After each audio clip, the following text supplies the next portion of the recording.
أعوذ بالله من الشيطان الرجيم. بسم الله الرحمن الرحيم.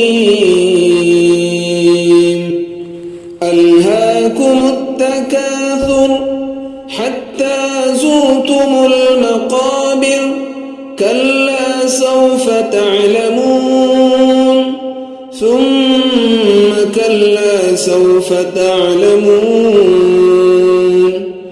كلا لو تعلمون علم اليقين